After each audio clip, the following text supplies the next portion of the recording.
ഇന്നത്തെ കാറ്റത്തെ കിളിക്കൂട് എപ്പിസോഡ്. എന്തു പറ്റി? വണ്ടി ഓഫായി. വീട്ടിൽ നിന്ന് ഇറങ്ങിയപ്പോഴേ കുഴപ്പം കാണിച്ചതല്ലയോ? ഞാൻ പറഞ്ഞില്ലേ കൊണ്ടുവിടാന്ന്. മാറിയ ഞാൻ നോക്കാം. മാറടോ അങ്ങോട്ട്. സ്റ്റാർട്ട് ആവുന്നില്ല. ഇന്നലെ മുഴുവൻ മഴ നനഞ്ഞല്ലയോ? എന്നാ ഒരു കുട ചൂടി കൊടുക്കായിരുന്നു. ഇങ്ങനെ കഷ്ടപ്പെട്ട് തമാശ പറയണ്ട കേട്ടോ. ഒരു സുഖവുമില്ല. ഞാൻ ഒരു പുതിയ വണ്ടി മേടിച്ചു തരാം. അതിന് നിങ്ങളുടെ ഔദാര്യം വേണ്ട, ഞാൻ വാങ്ങിച്ചോളൂ. ഓ, കാശുകാരിയാണല്ലേ. ബസ്സിൽ കയറി കഷ്ടപ്പെടുന്ന വേറെ ആളുകളും ഉണ്ടല്ലോ. നിങ്ങൾ പോയി അവർക്ക് മേടിച്ചു കൊടുക്ക്. ഞാൻ അത് ഓർത്തില്ലേ. Very very thank you. അയ്യോ, നമ്മുടെ ആള് വരാൻ സമയമായി. നിങ്ങൾ വേണമെങ്കിൽ വണ്ടി എടുത്ത് എവിടെയെങ്കിലും പൊക്കോ. ഞാൻ വേണമെങ്കിൽ ഹരീഷിനെ വിളിച്ച് വരാൻ പറയാം. അയ്യോ, അതൊന്നും വേണ്ട. അവള് വലുതായിട്ട് തെറ്റായിട്ടൊന്നും എടുക്കത്തില്ല. നല്ല അണ്ടർസ്റ്റാൻഡിങ് ഉള്ള ആളാ. ഇങ്ങനൊരവസ്ഥയിൽ നിധി ഒറ്റയ്ക്കാക്കിയിട്ട് പോകുന്നത് ശരിയല്ലല്ലോ. അയ്യോടാ, അത്ര ഔദാര്യമൊന്നും കാണിക്കണ്ട. അയ്യോ, അങ്ങനെയൊന്നും കാണണ്ട. സ്ത്രീകൾക്കൊരു പ്രശ്നം വന്നാൽ നമ്മൾ മുന്നിൽ നിൽക്കണമെന്നാണല്ലോ. അത് സ്വഭാവം കണ്ടാലും അറിയാം. അയ്യോ തഗ്രാണി, ഞാൻ നല്ല അർത്ഥത്തിലാണ് പറഞ്ഞത്. നിധിയെ, നമ്മൾ വിചാരിച്ച് ഇത് നടക്കത്തില്ല. ഹരീഷിൻ്റെ വർക്ക്ഷോപ്പ് ഇവിടെ അടുത്താ. നമുക്കൊന്ന് പോയാലോ? ഞാൻ വേണമെങ്കിൽ ഒരു ഓട്ടോയിൽ പൊക്കോളാം. അപ്പം വണ്ടിയോ? ആ സ്ത്രീകൾക്കൊരു പ്രശ്നം വരുമ്പോൾ മുന്നിൽ നിൽക്കുന്ന ആളല്ലയോ. തിരിച്ച് വീട്ടിൽ കൊണ്ടുവച്ചോ. അയ്യോ, ഇത് പ്ലഗ് ക്ലീൻ ചെയ്യാൻ ഒരു പ്രശ്നമേ ഉള്ളൂ. ഒരു 5 മിനിറ്റ് ഞാൻ ഉന്തിക്കോളാം. വാടോ. വേണമെങ്കിൽ ഒരു കൈ വെച്ച് വേണമെങ്കിൽ തള്ളാം. എന്താ ആലോചിക്കുന്നത്? ഒന്നുമില്ല. എന്തോ ആലോചിക്കുന്നുണ്ട്. ഒന്നുമില്ലെന്നേ. എനിക്ക് തൻ്റെ മുഖം കണ്ടാലേ അറിയാം. ഓ, ബസ് സ്റ്റോപ്പിൽ കാത്തു നിൽക്കുന്ന ആ കുട്ടിയെക്കുറിച്ചാണോ? ആ കുട്ടിയെക്കുറിച്ച് ഞാൻ എന്തിനാ ചിന്തിക്കുന്നത്? ആ കുട്ടിയോട് സംസാരിക്കുമ്പോൾ നിധിക്ക് അതിനെക്കുറിച്ച് ആലോചിച്ച് ഫീലിങ്സ് ആയി. അയ്യേ, എനിക്കെന്ത് ഫീലിങ്സ്? എനിക്കൊരു ഫീലിങ്സും ഇല്ല. ആ പെണ്ണ് നിങ്ങളെ നോക്കിയിരുന്ന അതിൻ്റെ കഷ്ടമല്ല. അല്ലാതെന്താ? ഞാൻ സുഭാഷേട്ടനെ കുറിച്ച് ആലോചിച്ചതാ. സുഭാഷേട്ടൻ എന്തു പറ്റി? ഞാൻ ഇന്ന് രാവിലെയും കൂടെ ചോദിച്ചു, വേറെ എന്തെങ്കിലും കാരണം കൊണ്ടാണോ ഈ കല്യാണത്തിന് ഓക്കെ പറയുന്നതെന്ന്. അപ്പോഴും പറഞ്ഞത് ഇഷ്ടപ്പെട്ടതുകൊണ്ടാണ്. എനിക്കെന്തോ നെഗറ്റീവ് അടിക്കുന്നു. നിങ്ങൾക്ക് അങ്ങനെ ഒരു സംശയം ഉണ്ടോ എന്ന് അറിയത്തില്ല. പക്ഷേ സുഭാഷ് ഏട്ടൻ ഈ കല്യാണം മതിയെന്ന് പറഞ്ഞ് വാശി പിടിച്ചിരിക്കുമല്ലേ. അതിനിടയിൽ നമുക്ക് എന്ത് ചെയ്യാൻ പറ്റും? നമ്മുടെ അനാസ്ഥ കൊണ്ട് തെറ്റായിട്ടൊന്നും സംഭവിക്കല്ലേ. അത്രയുള്ള എനിക്ക്. സുഭാഷ് ഏട്ടൻ്റെ കല്യാണം കഴിയുമ്പോൾ എന്തായാലും നിധി വീട് വിട്ട് പോകാതിരിക്കുമല്ലേ. അപ്പോൾ ഈ കല്യാണം നടക്കുന്നതല്ലേ നല്ലത്. സുഭാഷേട്ടൻ്റെ കല്യാണം കഴിഞ്ഞാൽ ഞാൻ ഉറപ്പായിട്ടും ആ വീട് വിടും. അതിലൊരു സംശയവുമില്ല. പക്ഷേ അതിനു വേണ്ടി സുഭാഷേട്ടനെ ഒരു കുഴപ്പത്തിൽ കൊണ്ട് ചാടിക്കണമെന്ന് ഞാൻ ആഗ്രഹിക്കുന്നില്ല. ഒന്ന് വേഗം തള്ളു. എനിക്ക് സമയമായി. നടക്കങ്ങോട്ട്. സത്യമാണോ ഈ പറയുന്നത്? ആ, പെണ്ണിൻ്റെ വീട്ടിൽ നിന്ന് വന്നായിരുന്നു. എൻഗേജ്മെൻറ്റിനെയും തീരുമാനമായി. അത് കൊള്ളാലോ ഹരീഷേ. പക്ഷേ ഞങ്ങൾക്ക് എന്തായാലും അത് ശരിയായിട്ട് തോന്നിയില്ല. അതെന്താ? ഇത് സന്തോഷമുള്ള കാര്യമല്ലയോ? ഈ ബന്ധം കണ്ടെത്തിയതും ഈ ബന്ധം ഉറപ്പിച്ചതിലും സാധാരണ സുഭാഷേട്ടൻ ചെയ്യുന്ന രീതിയിലല്ലല്ലോ. എത്രയും പെട്ടെന്ന് ഒരു പെൺകുട്ടിയെ കല്യാണം കഴിച്ച് വീട്ടിലെത്തിക്കണമെന്നുള്ള രീതിയിൽ പെട്ടെന്ന് തിടുക്കത്തിൽ ചെയ്യുകയെല്ലാം. എന്തിനു ഒരു അന്വേഷണം പോലും നടത്തിയില്ല. ആ പെണ്ണിൻ്റെ വീട്ടുകാർ എന്തിനു ആ പെണ്ണ് പോലും ഒരു പ്രത്യേക രീതിയിലാണ് സംസാരിക്കുന്നത്.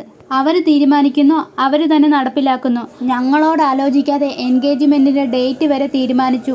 ഇതുവരെ പെണ്ണിൻ്റെ വീട്ടിൽ പോലും സംസാരിച്ചില്ല. കാര്യങ്ങൾക്കൊരു വ്യക്തതയില്ല.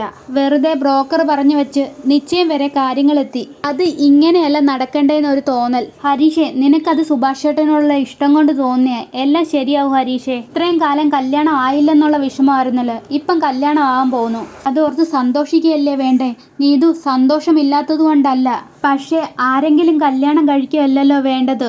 സുഭാഷേട്ടന് ചേർന്ന ആളെ തന്നെ വേണ്ടായോ? എൻ്റെ ഹരീഷേ, സുഭാഷേട്ടൻ്റെ കല്യാണം കഴിഞ്ഞാലല്ലേ നമ്മുടെ കല്യാണത്തെക്കുറിച്ച് ആലോചിക്കാൻ പറ്റൂ. അപ്പം ഇതെങ്ങനെയും നല്ല രീതിയിൽ നടക്കട്ടെ എന്ന് വിചാരിക്കുകയല്ലേ വേണ്ടത്. എടി, അത് നല്ല രീതിയിലാവണം. അതാണ് പ്രശ്നം. അത് ഹരീഷിൻ്റെ ഓവർ ആൻസൈറ്റി കൊണ്ട് തോന്നുകയാണെങ്കിലോ? എല്ലാം നല്ല രീതിയിൽ ചിന്തിക്ക്. ആഹാ, ഏട്ടത്തിയോ? ആഹാ, നിങ്ങളോ? വാ വാ. പിന്നെ എൻ്റെ അനിയൻ്റെ വർക്ക്ഷോപ്പിൽ വരണമെങ്കിലേ നീ വന്ന് ക്ഷണിച്ചിട്ട് വേണമല്ലോ. പോടേപ്പേ. എന്താ വണ്ടിക്ക് പ്രശ്നം? പെട്ടെന്ന് ഓഫായിപ്പോയി. ഞാൻ കൂടെ ഉള്ളതുകൊണ്ടേ നിന്റെ ഏട്ടത്തിക്ക് വണ്ടി തള്ളി മരിക്കേണ്ടി വന്നില്ല. അതുകൊണ്ട് നടന്നപ്പോൾ അതിൽ കൂടുതൽ വാ കൊണ്ട് തള്ളിക്കാണുമല്ലോ. ഹരീഷ് വണ്ടി നോക്കുന്നു. അല്ല ഒച്ചേ, നിനക്ക് ഈ കോളേജിലൊന്നും പോകണ്ടായോ? ഏത് സമയം ഇവിടെ ഒന്ന് വായി നോക്കി ഇരുന്നാൽ മതിയോ?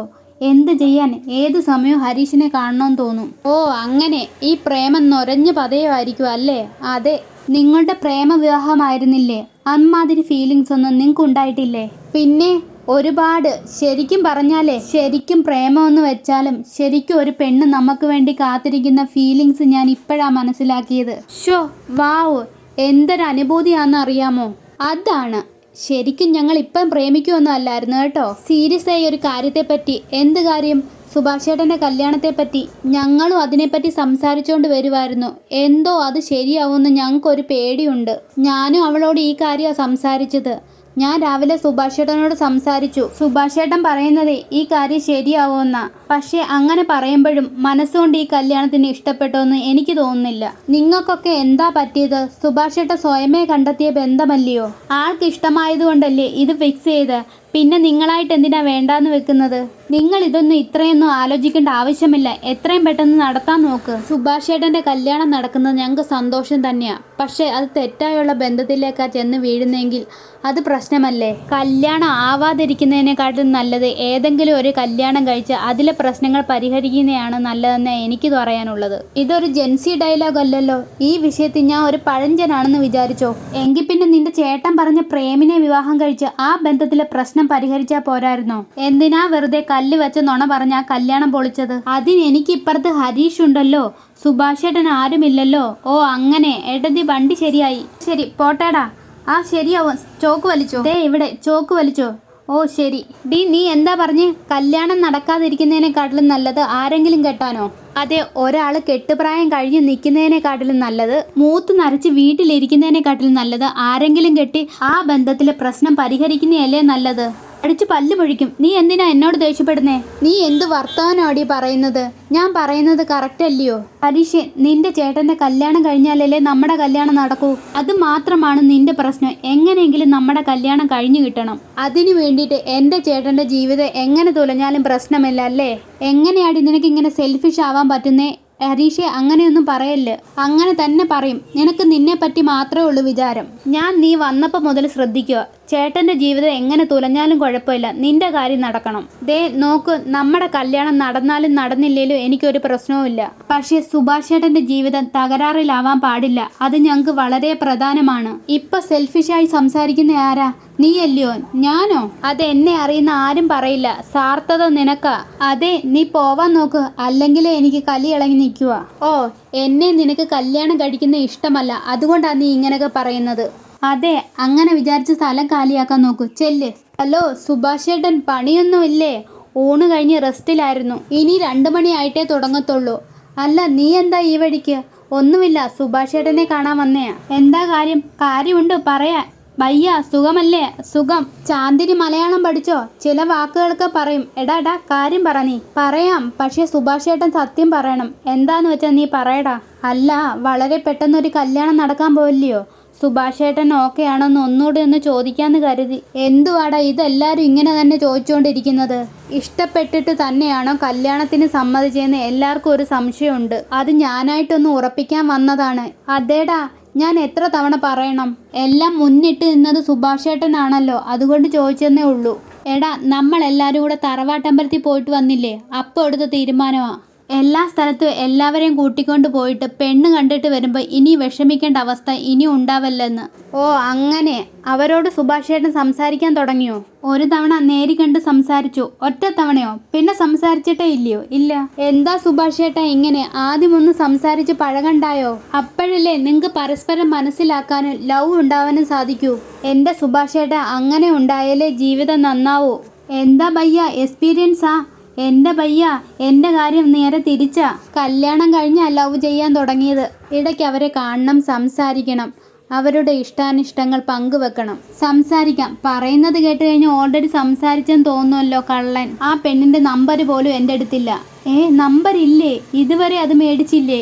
അന്ന് നേരിട്ട് കണ്ടപ്പോഴും വാങ്ങിയില്ലേ? അന്ന് തോന്നിയില്ല. എന്ത് മനുഷ്യനാ സുഭാഷ് ചേട്ടാ നിങ്ങൾ? അന്ന് ആ മീറ്റിംഗ് നടന്നതോ?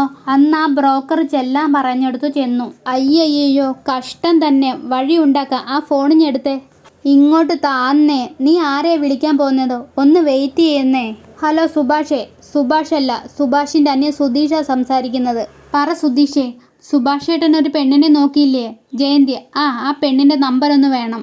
അവരുടെ നമ്പർ എന്തിനാ സുധീഷിന്?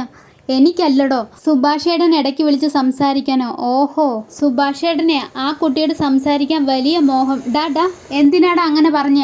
അതിനെന്താ, ഞാൻ വേണമെങ്കിൽ ഫോണിലേക്ക് അയച്ചു തരാം. Okay thank you. ഇങ്ങോട്ട് തന്നെ ഫോണ്. എനിക്ക് മോഹം ഉണ്ടെന്ന് നീ എന്തിനാ പറഞ്ഞത്? അവർക്ക് അയച്ചു തരാനൊരു ഇൻട്രസ്റ്റ് തോന്നണ്ടായോ? അതുകൊണ്ട് പറഞ്ഞാ. നമ്പർ വന്നല്ലോ. പേരും ജയന്തി. എന്തിനാ ഹാർട്ടൊക്കെ ഇടുന്നേ? ഇതൊക്കെ ഒരു രസമല്ലേ? ഓരോ തവണയും ജയന്തിയുടെ വിളി വരുമ്പോൾ സുഭാഷ് ചേട്ടൻ്റെ ഹാർട്ട് ഇങ്ങനെ ഇടിക്കണം. മനസ്സിലായോ? റെസ്റ്റിംഗ് ടൈം കഴിഞ്ഞു, ഇനിയും പോയി ജോലി നോക്കിയേ. ഫോണും വിളിച്ചിരിക്കല്ലേ, എനിക്ക് വേറെ ജോലി ഇല്ലയോ? പണിയെടുക്കും മനുഷ്യ. Bye bye. എടാ നീ വീട്ടിലേക്കല്ലയോ? അതെ. കുറേ നേരമായി വന്നിട്ട്. ഇല്ല, ലാസ്റ്റ് മിനിറ്റ് ഒരു മെയിൽ വന്നായിരുന്നു, അതിന് മറുപടി അയക്കാതെ വരാൻ പറ്റിയില്ല. അത് സാരമില്ല, ഞാൻ വന്നിട്ട് ഒരു 10 മിനിറ്റേ ആയുള്ളൂ. അല്ല, സ്കൂട്ടർ സേഫ് അല്ലേ? സുധീഷ് എന്നല്ലേ പാർക്കിങ്ങിൽ വെക്കാൻ പറഞ്ഞേ. എന്താ എടുക്കണോ? വേണ്ട വേണ്ട, നാളെ ഞാൻ ഡ്രോപ്പ് ചെയ്യാം. വൈകുന്നേരം വരുമ്പോൾ എടുത്തോണ്ട് വന്നാൽ മതി. എന്നാൽ നമുക്ക് പോയാലോ? അവരെ എവിടാ നമ്മൾ കാണാൻ പോന്നേ? ഒരു ജ്യൂസ് ഷോപ്പിലേക്ക് വരാനാ പറഞ്ഞത്. ഇപ്പം ഇറങ്ങിയ കറക്റ്റ് സമയമായിരിക്കും. താൻ കയറ്. നിധി, ചായയോ കാപ്പിയോ എങ്ങാണം വേണോ? ഒരു ചായ കുടിക്കണമെന്നുണ്ട്, പക്ഷെ ഇപ്പം പോയാലല്ലേ സമയത്തിന് എത്തുമെന്ന് പറഞ്ഞേ. അതുകൊണ്ടല്ലേ ഇത് വാങ്ങി വെച്ചത്. മതി മതി മതി. രാവിലെ മുതലേ നല്ല വർക്കായിരുന്നു. ഒരു ടീ കുടിച്ചാലേ തോന്നിയതേ ഉള്ളൂ. ഇയാൾക്കിപ്പം എന്താ വേണ്ടതെന്ന് എനിക്കറിയുന്ന പോലെ വേറെ ആർക്കാ അറിയുന്നേ? എന്താ? ഒന്നുമില്ല. അല്ല, വർക്ക് ലോഡ് കഴിഞ്ഞേ ടീ കുടിക്കണമെന്ന് തോന്നിയാലോ എന്ന് കരുതി മേടിച്ചു വെച്ചതാ. ഓ അല്ല, അവരുടെ നമ്പർ എങ്ങനെ കിട്ടി? സുഭാഷ് ഏട്ടന് വേണോന്ന് പറഞ്ഞാൽ ഞാൻ ബ്രോക്കറിനെയും കൊണ്ട് മേടിപ്പിച്ചതാ. ആ മൊബൈലിലോട്ട് സേവ് ആക്കിയപ്പോൾ ഞാൻ ബൈഹാർട്ട് പഠിച്ചു. ഉഡായിപ്പിന് സുധീഷ് കഴിഞ്ഞേ ഉള്ളു, വേറെ ആരും. അത് ശരി, അങ്ങനെയായോ? എന്നാൽ നമുക്ക് വെയിറ്റ് ചെയ്യണ്ട, നമുക്ക് പോവാം. ഹായ്, ഇരിക്ക്. നമസ്കാരം. അന്ന് വീട്ടിൽ വന്നപ്പോഴേ വെറുതെ ഫോർമലായിപ്പോയി, ഒന്നും സംസാരിക്കാൻ കഴിഞ്ഞില്ല. അതുകണ്ട ഒന്ന് നേരിട്ട് കാണണമെന്ന് വിചാരിച്ചേ. കല്യാണം കഴിഞ്ഞ് വീട്ടിലേക്ക് വരാൻ പോവല്ലയോ, അതിനു മുമ്പേ ക്യാഷ്വലായിട്ട് സംസാരിക്കാമെന്ന് വിചാരിച്ചു. ഞാൻ സംസാരിച്ചോളാം. സോറി കേട്ടോ, പെൺകുട്ടികളോട് സംസാരിച്ചേ എനിക്ക് അധികം ശീലമില്ല. അതുകൊണ്ട് നിധി സംസാരിച്ചോളൂ. അല്ലേ നിധി? നിങ്ങൾ ഭാര്യയും ഭർത്താവും അല്ലേ? ആര് സംസാരിച്ചാലും പ്രശ്നമൊന്നുമില്ല. അല്ല, പരസ്പരം കാണലും നിശ്ചയം കുറിക്കലും ഒക്കെ ഫാസ്റ്റായിട്ടല്ലയോ നടന്നത്? ആരും പരസ്പരം മുഖം കണ്ട് മിണ്ടിയിട്ട് പോലും ഇല്ല. അതാ കുറച്ച് ഫ്രീ ആയിട്ട് സംസാരിക്കാമെന്ന് വിചാരിച്ചേ. മനസ്സിലായി, സംസാരിക്കാം. നിങ്ങൾക്ക് എന്ത് ചോദിക്കണോ അത് ചോദിച്ചോളൂ. അല്ല, ഈ കല്യാണം പെട്ടെന്ന് തീരുമാനിച്ചല്ലയോ? ബ്രോക്കറും കുടുംബക്കാരും ഒക്കെ ഓക്കെ ആണെങ്കിലും നിങ്ങൾ ഒരുമിച്ച് ജീവിക്കേണ്ടതല്ലയോ? നിങ്ങളുടെ മനപ്പൊരുത്തം അല്ലേ നോക്കേണ്ടത്? സുഭാഷ് ഏട്ടനെ ശരിക്കും ഇഷ്ടപ്പെട്ടിട്ടാണോ ഓക്കെ പറഞ്ഞത്? അതെന്താ അങ്ങനെ ചോദിച്ചത്? അല്ല, സുഭാഷിന് വല്ല കുഴപ്പമുണ്ടോ? ഇത്രയും കാണിച്ചുകൊണ്ടാണ് ഇന്നത്തെ എപ്പിസോഡ് അവസാനിക്കുന്നത്. ഈ വീഡിയോ കാണുന്നത് സബ്സ്ക്രൈബ് ചെയ്യണേ.